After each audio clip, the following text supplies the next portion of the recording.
welcome everybody. Let's talk real estate. Your weekly BS with Barry Saywitz about the current commercial real estate market here in Southern California. As we take a no BS look at both sides of the issues driving this market today to find the best solutions going forward. With our man right in the middle, it's Barry Saywitz. Hey, Barry. Hey, good morning, Paul, and good morning to all of our viewers and our listeners out there. It is Tuesday once again, and we are back talking more real estate. I'm Barry Saywitz, president of the Saywitz Company and managing partner of Saywitz Properties. And it's if there's one thing that I've learned, I don't know, maybe there's two or three things I've learned, but if there's definitely one thing that I've learned in all of my years of doing this, it's to try and learn something new each day, try and apply that to what you're doing in life, make good business decisions, make smart decisions, surround yourself with good people that can help give you good advice, and that's what we're going to try and do today. So we've got an interesting format of the show today. We thought we'd mix it up a little bit. For those of you who can see me on the video, I have shed my suit jacket. I have rolled up my sleeves. We are going to dig in. I thought I'd dress. I thought you did it for me because that's the way I dress normally. I was trying to dress down for you, Paul. Yeah, exactly. I've got a couple more stairs down to go. But I'm excited about today's show. Today we are going to talk about credit. Yes. Why you need good credit personally, what that means, how that relates into business credit, and then how that gets back into what that applies to in life, whether that is buying a car, leasing a car, buying a house, buying a piece of property, and why. Or renting an apartment like millions of people do from you. Yeah, or any of that, and why you need good credit. And if you don't have good credit, maybe we'll give you some tips on how to fix it. You told me before we started the show that you used to teach a class on this at Irvine Valley College. Talk about it, because I don't know anywhere to go to hear this kind of stuff. Yeah, I did, and it was a ways ago, but it was for college freshmen, and it was on why you need good credit and what is credit and what that means. And I think the average high school student or college student doesn't have a clue what that means, and when you start to go through life and you start to apply for credit, in many instances your parents have to guarantee whether it's an apartment loan or a car loan or other things to get you going, and my father had to do that for me. But as I started to get into business on my own, I started to read up on ways to be able to build your credit and to be able to get a bank to want to do business with you or make you a loan or do whatever you needed to do. And so there are many things in life, and in today's world, it is more prevalent, I think, than it was before, because it's very difficult to get credit. And yet we're here at the University of California, Irvine's Applied Innovation Center, right next to campus, UCI. I'm told that today they flood these kids with credit card Yeah. Look, well, I went to UCLA, and I remember walking on the Bruin Walk from, where the dorms were to where the classes were, and I would get no less than 4 or 5 applications for credit cards, from Discover to Capital One to you name it. And it's free money. You think, okay, well, and that's what they're banking on, right? So the credit card company is banking on the fact that I give you a credit card with a $500 credit limit, and the first thing you do is go to the store and buy stuff and run up the credit limit to $500. And then when your bill comes, the bill says your minimum payment is $20. Right. And so you pay $20 and think this was a heck of a deal. I got $500 worth of stuff. Yeah. That's right. And all I do is I pay the $20. What they fail to teach you, or that you might be missing, is that there's interest on that money. Yeah. And in today's world, that interest could be 25 or 30%. And what shocked me is when my daughter had this happen to her, and she got a credit card, and she didn't realize that when she ran it up to $500, now as long as she made the payment, they gave her $1,000. Yes, you were good, because they'll keep increasing it, and then you go back to the well. And so my $20 payment was $40, but I got $500 more stuff. Yeah, right. This is the greatest thing ever, and I don't have to call my parents and ask them for money because I'm just getting free money. Yeah, exactly. And then all of a sudden, until you can't pay, and then you got a black mark on your thing. Same thing with student loans and student debt and everything. I think students are walking out with more debt than I can imagine these days, not just because of bad credit card practices, but because of the cost of school and what they're doing here. So then they start off life with bad credit. Well, and then all it takes, if you have no credit, all it takes is one thing of bad credit to give you horribly bad credit, right? It's one thing if you have 10 different things on your credit report and then one of them is bad and 9 are good. Then the 9 good, it's like a Yelp review, right? The 9 good will outweigh the 1 bad. Right.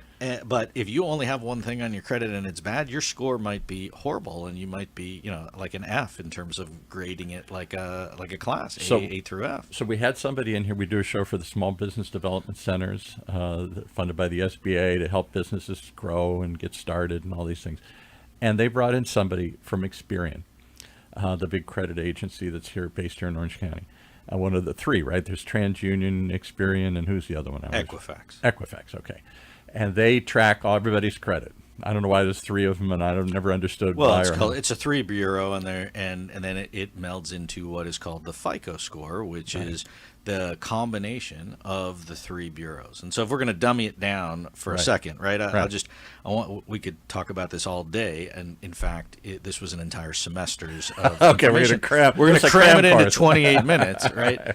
But there are 3 credit bureaus. There's Experian, there is Equifax, and there is TransUnion, and each of those tracks your credit, and not all of them are the same, and all of them. How do they track your credit? So everybody who you buy something, or the credit card companies, the people who issue the credit cards, anybody that lent you money from a commercial perspective. So whether that is a car loan, whether that is a car lease, those people report to the credit agencies that they have lent you money, and then they report on a monthly basis if you've paid your bill on time. Right. And so if it's a credit card that you got, if it's a gas card, if it's a jewelry store that gave you their credit card, if you went to Macy's and got one of their credit cards. But it has to be a card. So it wouldn't be you as a property owner with apartments. Well, hang on. Okay. So there are credit cards that get reported. Then there are loans. So a car loan, a home loan, a property loan that you've personally guaranteed or signed personally for will all show up on your personal credit report. And so as a property owner, I have loans that I signed early on that I signed personally in my own name as opposed to a business name, and those loans still stay on my personal credit report and show up. And so every month when you make your payment, the lender or the credit card company or the car company, whoever it is, they report back to these 3 different agencies that you paid on time. And if you pay late, they report it. And so the credit reporting agency will keep track of your payment history.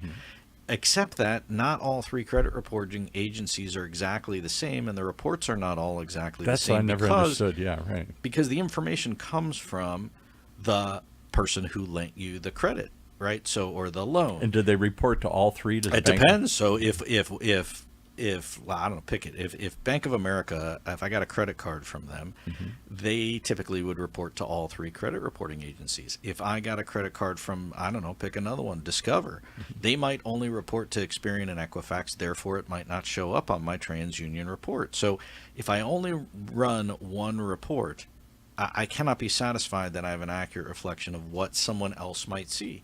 Now, there is a 3 bureau report, which then goes into what they call a FICO score, which is your sort of melded overall score and your report. So they take all the information from all 3 credit reporting agencies, and they basically combine it into one report.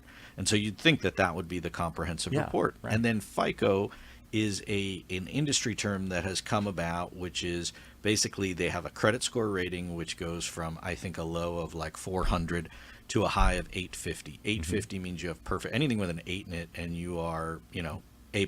Right. And anything with a 7 in it is an A if I'm going to equate it, and anything with a 6 in it is a B, and anything with a 5 in it you're like C, C-, and anything less than 5 you got an F. Right. And so if that's how you want to look at it. Now, so other people that are going to loan you money or rent to you as a landlord, they look at these reports. So a landlord who reports that you stiffed them on the rent to a collection company, the collection company will report it to the credit agencies. That's what I was understanding, because you as the landlord, if I'm late on my rent, you don't call up Equifax or... Correct. So a landlord won't report every month, hey, this guy paid his rent on time. But if you stiff them or you owe them money at the end of your lease, or they evict you, or you just bolted and owe them money, they give it to a collection company. The collection company reports it on the credit score with the credit agencies because they're trying to collect the money. and it is what's called public debt. And so now it's public information. Whether you go to court, whether you get sued. So if Paul, if I sued you in small claims court for $500, you wouldn't do that. I wouldn't. But if I did, let's say you fixed my fence, Right. And let's say I didn't pay you, and you sued me for $500 for fixing my fence, and we went to court, and then you won. It would be a public judgment, and you could then, it would show up on public record that I owed you $500. And sometimes those are hard to get rid of. I had one from years and years ago, some pestery thing. I don't know what it was. Some it wasn't a small claims court, but it was something like that. There was some little judgment or something, and it was an incorrect judgment, and I fought it, and I got it reversed and everything. But it didn't come off the credit report. I had to go get it off the credit report. I had one on my credit report for years from T-Mobile for $18. I never had a phone with T-Mobile in my life.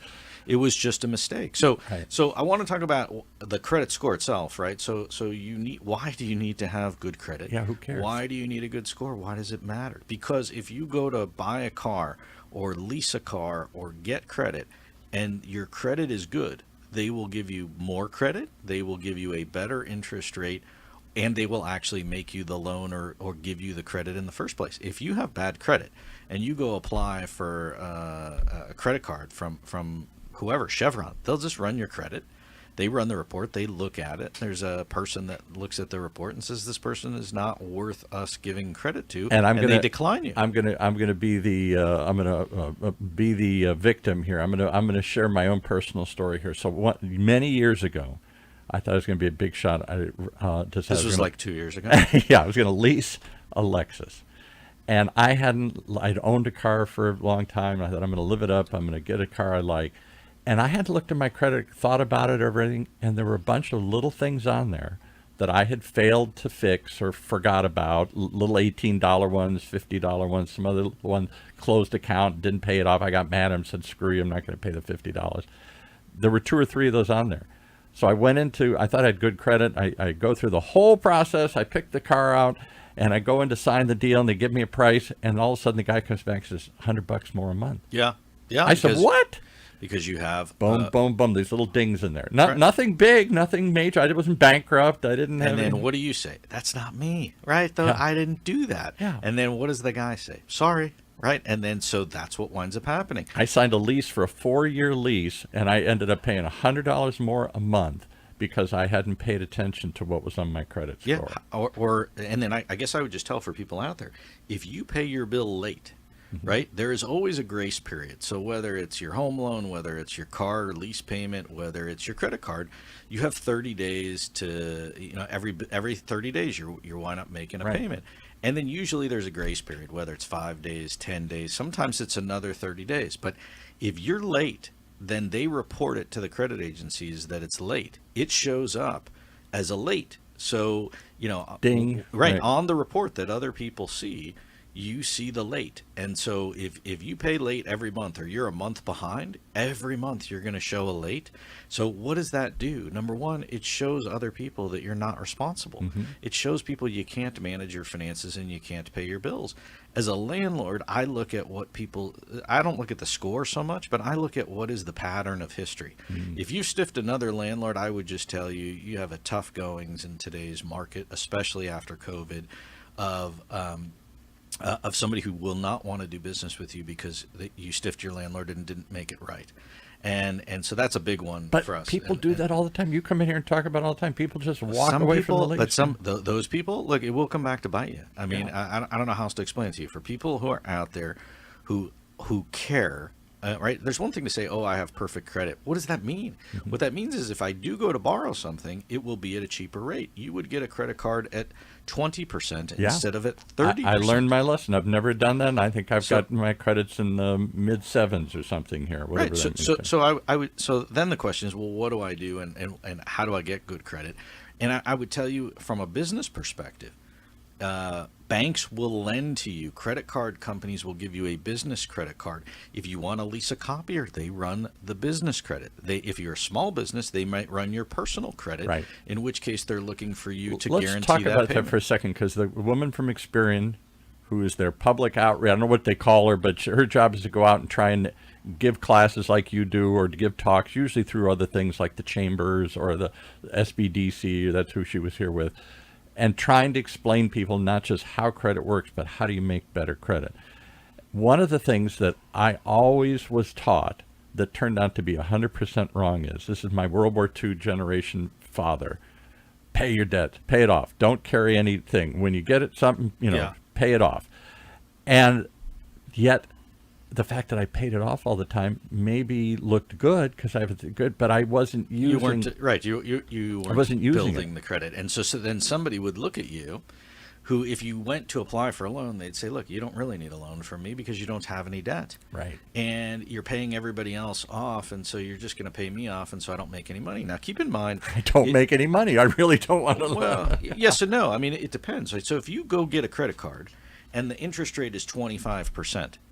They want to make some money off of you. Of course. Right? And so it's almost in your best interest if you ran up, let's just say, a couple $100 in a month. It's worth it for you for the first few months to pay it off all when it's due. And pay it before the deadline so that you establish a pattern of good payment history. Right. And then it might be worth it for a couple of months to just give them a little bit of interest and maybe pay $100 instead of $200, and then the next month pay it off so that they get some interest from you. They got some money, and then they say, oh, this guy is using it responsibly. Right. They will increase your credit line, right? Because if you don't ever hit the maximum, there's no reason to increase the line because they can see your spending habits. Right. So if my goal is that I start out with $500 and I want to get to $1,000 or $2,000, I mean, there are credit companies out there that would give people that don't deserve it a $5,000 credit limit, and they didn't even justify that they needed it or could support it.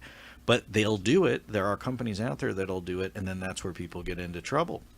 And so you run up this debt, and then if you only pay the minimum, people can see your spending habits there. They can see that you have a $5,000 balance on your credit card. It never seems to go away. And you're only paying $25 or $50. As a landlord, I can see that on the report. Right. And then I go, well, wait a minute, if this guy ever gets in trouble or he gets sick or he gets laid off from work, how's he going to pay the rent, right? I mean, there's no fallback, because if I had available credit and there was a problem, I could lean on my credit card to get me out or buy me some time. Let's talk about that. It's another. I still don't know if I understand this correctly here.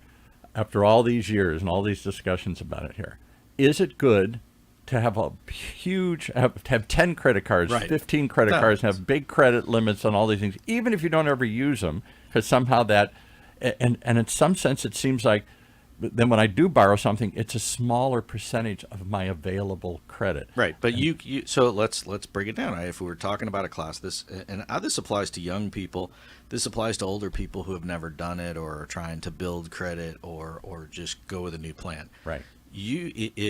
So I'll give an example. My son, he was 18, and I decided I wanted him to get a credit card so he could learn how to use it responsibly.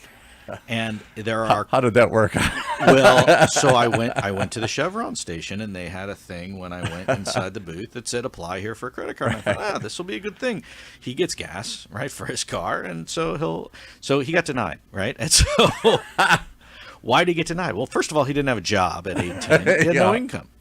And then second of all, I found out later that after so he got a job, right, when he got a part-time job, and then he had income and applied again, got denied again. Then I found out they don't give credit cards to people that are under 21 years of age. Now that's that company, so you need to know that. Finally, I got a different gas card company, and they do it for people under 21, and he got it, and they gave him a $200 credit limit. And so you're not going to spend $200 on a tank of gas. And so if you got 2 tanks of gas and it costs you 60, 70, 80 bucks, then you would use that, and then at the end of the month you would pay it off, right? And then I said, okay, you should try and get like a credit card from like Capital One or whatever. And so he applied. He had the one from this other gas company, and then they denied him. And then why did they deny him? He said he didn't have enough credit, right? So that's a typical answer where you don't have enough credit. Well, how do I get the credit? So, and if you apply to 3 or 4 places at the same time, they can see that. That looks bad, yeah. So then it looks like you're flying all over town and you're desperate for credit, so you can't do that either. You have to get one card. Same thing if you were shopping for cars, supposedly. If I go shop at 5 cars and run my credit 5 times. Yes, or bad. 5 landlords, right? Don't do it. So it's important for you to know what your credit looks like before you start the process. And then you're going to want How to do you build do on top that? of it. Well, so you look, there's Credit Karma is a website. You also, for people out there, you are entitled to one free credit report from each of the 3 credit reporting agencies, Experian, Equifax, TransUnion. You can write to them, which is the only way you can do it. It's old school. Yeah. You write to them and request a free copy of your report. They will send it to you within a week or 2, and then you can see what it looks like from them.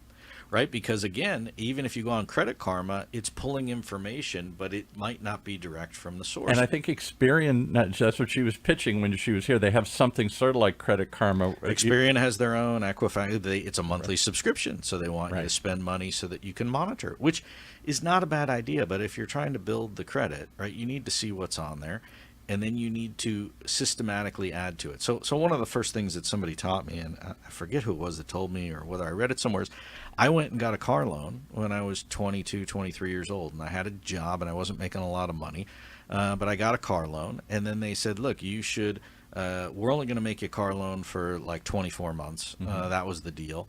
And then they said what you should do is you should, when you get down close to the end, pay off the car loan early if you can.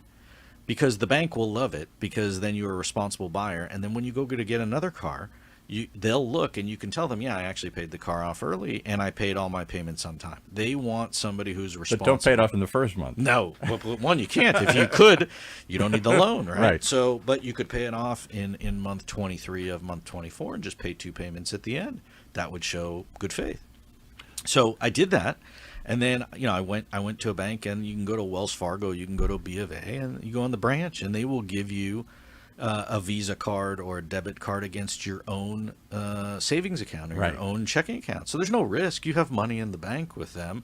They give you a card, you charge stuff on the card, and then you pay it off with your own money. And now you're building credit, and the world can see you as somebody who is responsible, right? You do not go to Roberto's Jewelers and buy some jewelry for your girlfriend and then spend $500 on something and then pay the $20 a month. That is not a good sign of somebody who is using credit responsibly. Right. So what does that mean, and why do I even care, right? And so when I go to sign an apartment lease, that's the question everybody asks me. Why do I care?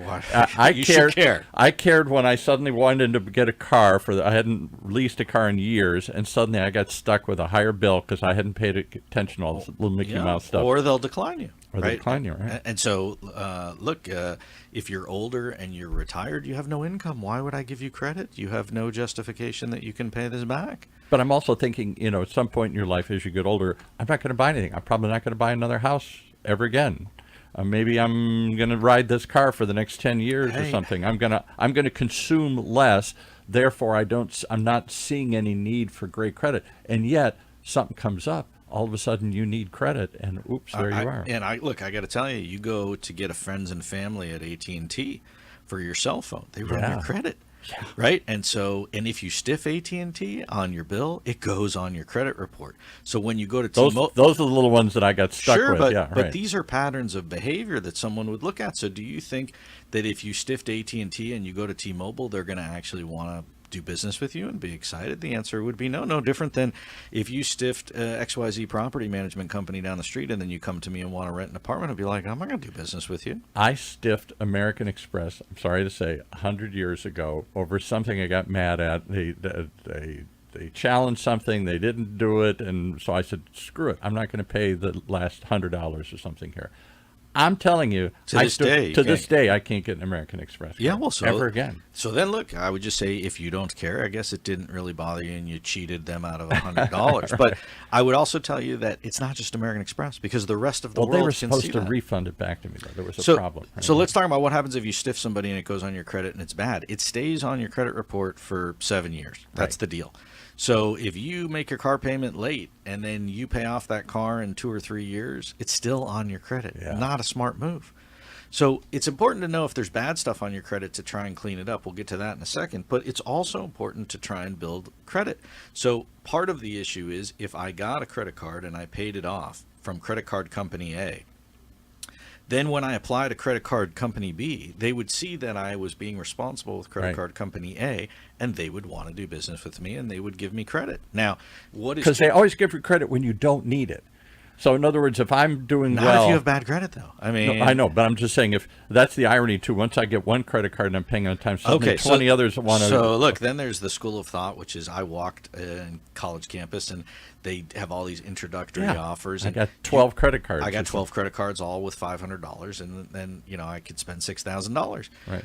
You don't want to get 12 credit cards because then eventually somebody wakes up and goes, this guy has too many credit cards. And if you're using them all, you are a high risk. If you don't use them all, then you've got all this credit for no reason. Why do I need to give you more credit? You've got plenty. You should just go use those. And then they eventually drop if you don't use the credit card. Because they want to make money off All of a sudden, my Macy's card didn't work. I hadn't used it in 5 years. Yeah. Correct. Macy's is a good one of that, right? And then and you go to Macy's and they con you into you get 10% off. You get 10% off, right? And so you do it, and then you don't use it again, and then it's stuck on your credit, and it doesn't do anything. So all I'm saying is, if you're gonna get credit cards or you're gonna build your credit, then there's a process to it, and you have to keep track of it. You can't just not. So for our listeners today, many of whom are business people, this is the other thing that surprised me about the Experian person. She said, "I'm a small business. I have this radio station here. I sign everything in personal credit. My car, my lease here, all this stuff. I just put it on my personal credit card or my personal account. I sign for things personally when I sign leases and stuff." And they said, you could and probably should have business credit. You've been doing this for 20 years. You've paid the rent. You've paid other vendors and stuff here. And I said, what's the point? And they said, well, the point is maybe, you could shield yourself down the road, or maybe something happened to your personal credit. You still got business credit that's no longer linked together. What do you think about it? You're dealing in a world of high-end commercial transactions. Is everything just a personal guarantee? Or at some point, do your companies have credit? So if you build credit for the company, no different than you would build credit for yourself. So the difference is, on the company side, there's a company called Dun & Bradstreet, right? D&B. They run credit on companies the same way Experian and Equifax would run credit on individuals. And they have their own credit score. And so if I, as a business owner, have a lease on a copier, when I pay the copier company, they report to Dun & Bradstreet, not to Experian or Equifax, and it shows up whether I have good credit. If someone sued my business and they won and they got a judgment, it would get reported to Dun & Bradstreet. So the same concept applies to the business owner. When you go to rent commercial space from somebody, they will run credit on the business. Then if you're a small business, they might run credit on you. So it's just as important to have good credit for your business as it is personally. And then one would say, well, what if I had bad credit personally, but I had good credit on the business? Right. Somebody would say, well, you're still high risk, right? And then somebody would say, well, if the business doesn't have any credit, or I haven't done a good job of establishing credit for the business, they're going to say, I want you to sign personally because the business doesn't have any credit behind it. Which is why when you go to apply for a bank loan for your business, whether it's an operating loan or a small business loan, or a copier loan or a computer loan or a phone system, any of these things that you can lease or buy with payments, they run a report on you, and they run a report on your company. So I would just say, for the small business owner out there, it is equally important to build credit for your business as it is to build it and for I'll give yourself. you two other examples of that I learned the hard way. So opened up the studio 3 years ago here at UCI. I had previously had it in just an office tower over near South Coast Plaza. And this UCI wanted a Dun & Bradstreet report. Yeah, and so because they're dealing with a different. I didn't have a Dun & Bradstreet report. I had to go create this thing and do it, and it was just that could have been a barrier to me leasing here at a different thing. Or you want to go get a job someday. I'm not looking for a job, but people tell me. Oh, people run a background check these days, right? So people say, why do I need good credit? Look, it may not be the determining factor between you getting a job and not, but if your boss knew that you could not manage your finances and pay your bills, it would kind of be an important thing because it's a character trait. And then it would also show, if you said, hey, I'm making $100,000 a year in my current job, and then I run your credit, and then you owe all these people money, or you've stiffed other people. I think you don't know how to manage your money, or you're lying that you're really not making $100,000. Or you're going to cheat me or something. You're going to rob from me or something. Yeah. Right. Or, hey, you're going to be coming and hit me up for a raise because Right. you need money, because you're broke, because you owe all these people money. So there's a whole variety of things, but it is a process. And if you really take it seriously, it will come back to you later on. And for younger folks out there, it is the utmost important thing, especially for folks. It's interesting because we have people that come to rent apartments, and they're in their 20s, and then we say, look, you really just got out of college, or Right. you're just starting out in your career.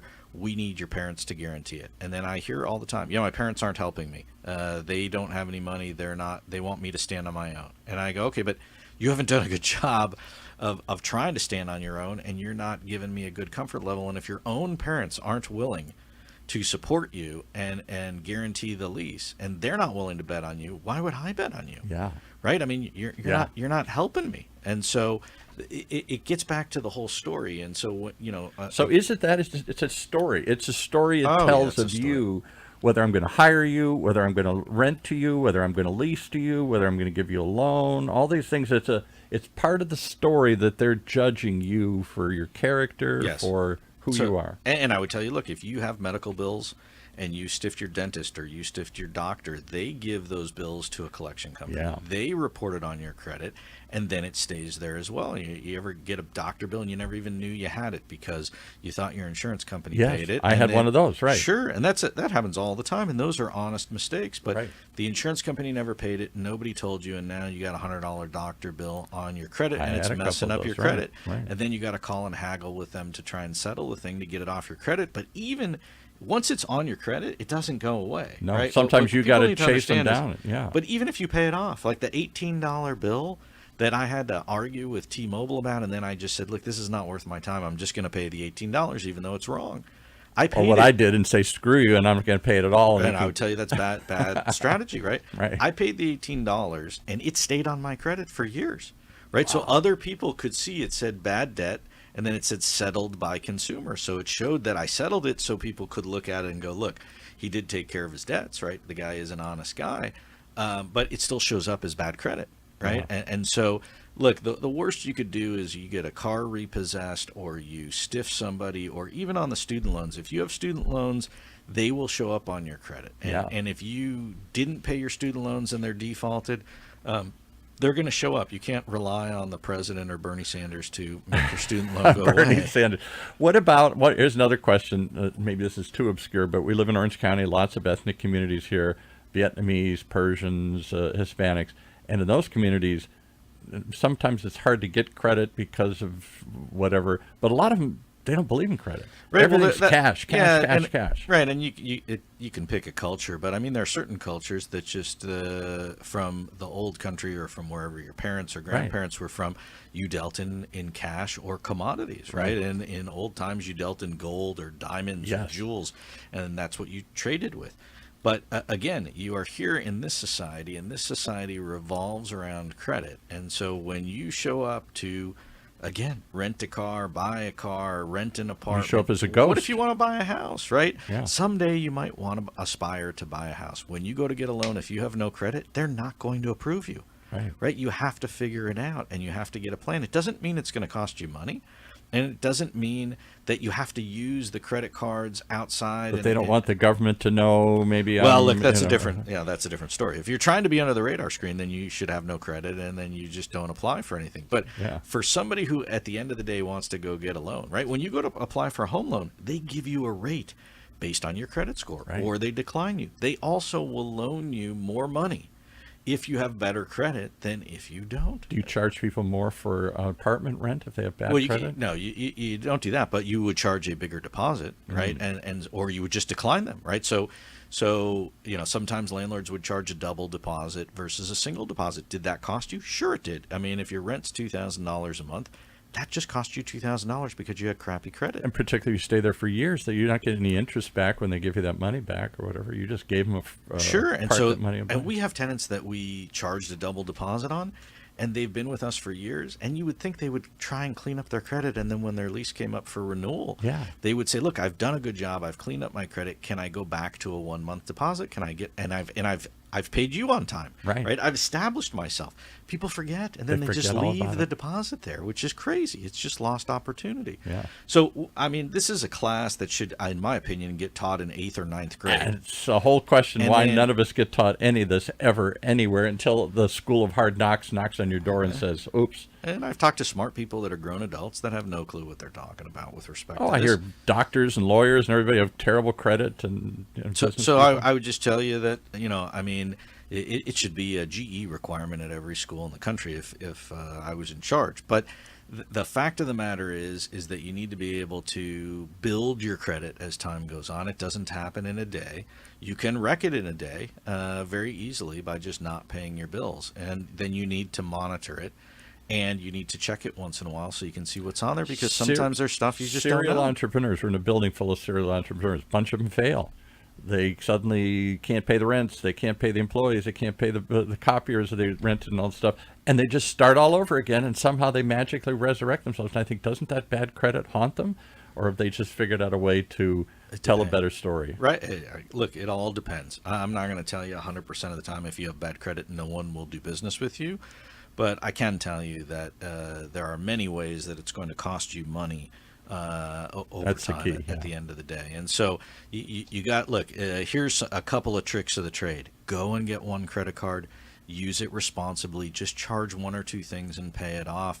And then a couple months later, don't pay the whole amount off. Pay some interest, and then pay the whole thing off and get Establish some and don't let it history. run away from you. And then you go get another card and you do the same thing. And don't get 10. But if you had 3 or 4 cards, it would show that that multiple people trusted you enough to be able to give you credit, right? And then and so when you go to get bigger things, whether it's a car or a home or other things, then people will look at it and go, this person is somewhat responsible. And so this gets back to, if you're trying, I want to bring it home to reality. If you're going to rent an apartment in a tight market, which is where we're at today, Yeah.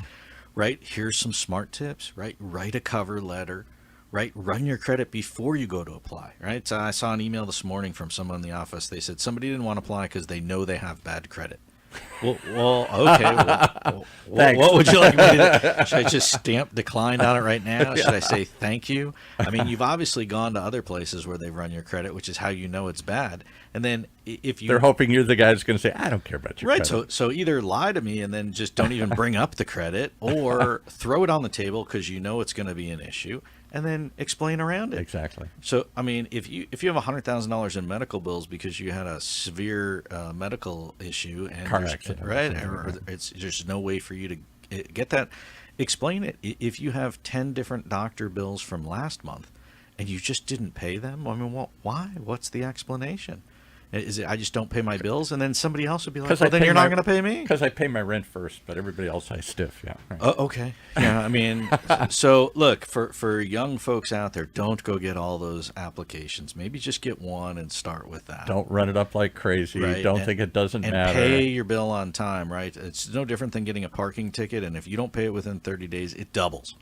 Right, usually. And so with your credit card, the worst thing you could do would be to get a credit card and then not pay the bill on time. I got a jaywalking ticket once up from Beverly Hills. Jaywalking. I crossed the street. Everybody's crossing the street, and I got caught.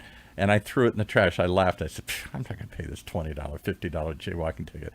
Yeah, until I got this notice. It was now like a $300 ticket, because and there's a warrant from my arrest out and everything because of a stupid jaywalking ticket I didn't pay. So we digress, but that's you're seeing a just pattern here. horrible. and look where that got you, sitting in a radio station. Exactly. Right? These are things, folks, My don't defiant watch hippie ways. Paul, right? He's not a good example. Exactly. But I would say, just in summary, like, it's important to have good credit. You need to build the credit. You're going to need things at some point, someday, right? I mean, even if you said, I'm never going to use credit or anything again, like, it's just not a difficult thing to be able to have a good credit, or at least your arms around what it is. And, you never and know. I would just say also, somebody with no credit is better than somebody with bad credit, but still not good. No, it's not good. Right? And that was the lesson my father, well, the World War II generation, have almost no credit, rarely use it, pay it off immediately. And somehow maybe that's a good life lesson. But it's not. And I would just tell you things like paying your car payment, let's go in order. paying your mortgage, Mm-hmm. number one. Paying your rent, number one, right? You need a roof over your head, and B, Right. if you can't pay the most important thing to keep a roof over your head, it's just a character issue at the end of the day, Right. right? And then you make your car payment, and then you make your credit card payments. But and then today you it's make your probably medical got to bills. pay my cell phone payment because I need that more than I Well, need sure, anything. Right. sure, because if I don't pay, they'll cut me off, right? And maybe it'll take a couple months for my landlord or my lender to, take my house from me or kick me out. But Right. not a good strategy. I mean, I can't, and if you can't afford it, don't get it. That would be That's the another key. thing, right? Don't spend money that you don't have. It is Well, not, that's just anti-American. Come on here. yeah, but it is not. Look, you're going to see a lot of people get in trouble going forward. The amount of credit card debt has tripled in the gone last back up 24 again. months. Yeah, it's a scary number. And it's not so much that the debt has tripled, it's that the interest rate also has gone up dramatically. People Yeah. don't understand that Macy's card is like 29%. It used to be like 12%, Yes. 14%. Now it is like almost 30%. Maybe it is 30%. Well, so think about that. If you racked up $1,000 and then you just paid the minimum for a year, right? That $1,000 became $1,300. Right. And so if you max out the card and you only pay the minimum, the balance will go higher than what you're paying down, which means you've maxed out the card, which means you can't even use it. And now B, it's and at just some costing point it you gets money. so far away from me. I had a friend of mine that had, I don't know, $10,000 loan, $20,000 loan, and suddenly through penalties and some late payments and some interest and everything, suddenly that turned rapidly into, in a couple of years, like a $50,000 loan or something. Well, also look at the monthly payment, right? So I knew somebody and they put everything on their credit card because they wanted the points. Yes, Right? airline They were trying points. to get the miles, right? And so what they don't tell you is the miles fluctuate. I mean, if you planned a year and in advance and you went to Lincoln, Nebraska, you might be able to use those miles for 20,000 miles for a Right. flight. But if you want to go to Hawaii at Christmas, that's going to cost you Yeah, right. 200,000 miles, right? And Exactly. you don't have enough. But you don't charge stuff just to get the miles, and so they go, oh well, if I charge do. stuff, right? I get it, but I'm saying that's not why you charge. Right. And so then you put everything on that credit card, and then what happens is, oh, this month I had my car broke down, so I only paid the minimum, and then next month Kevin Hart, that whole commercial he does for... I got sick, yeah. and so I didn't pay it, and so now all of a sudden you've racked up $20,000, and you're paying 30% interest on the $20,000, And it can get away from you. and real now quickly. your monthly interest could be $400, $500, $600 a month, and then that's like a whole nother payment, and then you don't even realize it. So I would just say, look, drink responsibly, charge responsibly. Credit is important. You really, I mean, you have no idea how when it will come back to you at the end of the day. And then other people go, hey, go ahead, wreck my credit. I've had people say to me, oh, you're my landlord, I'm not paying you, screw Yeah. you. Go ahead, wreck my credit. And then 5 years later, they're trying to get a car or a house, and they call up and go, I owe you X. Would you take, 10 cents on the dollar? And I go, why? And they go, well, I can't get a house loan. I go, I'm not taking 10 cents on the dollar. Remember when you said it didn't matter and you stiffed me? Yeah. 'Cause I guess it matters. Guess it mattered. Well, it matters more than we think. And like a credit card company, I'm going to cut you off here because this go on and on and on. But it is an important topic, and we should talk about it some more. How do they reach you if they want credit counseling? As you do this on the side here? Yeah, no, I don't. You can tune in every Tuesday. We probably won't talk about credit ever again. But what I would tell you is it is a story of your personal or your business experience. And so no different than writing a cover letter about it. It tells about who you are and what you do. So do it properly, take advantage of it, and make it an asset and not a liability for you. And so that is the sum of the day. And then I would just say, look, for people that are out there that have bad credit, there are ways to fix it. You need to go one by one on your credit report. Go get a copy of your credit report. It's free, right? Experian.com, Equifax.com, TransUnion.com. You can go online and get information. And then creditkarma.com is free. You can get the app on your phone. You can check your credit just like that Experian Boost, right? You can get it on an app on your phone. You can check it all the time. And so if there is bad credit that happens, Or bad charges. or somebody puts something on your credit that's not supposed to be there, you'll know about it. You can try and do something about it. Don't just leave it there. So with all of that said, I am Barry Saywitz, president of the Saywitz Company. Today's credit lesson is on the house. This one's free. Next one. Don't be Paul. I give you lots of Don't stories. jaywalk. Pay your bills. Tune in next week, and we will talk some more real estate. Thanks for tuning in. I'm Barry Saywitz, and we'll see you back next week.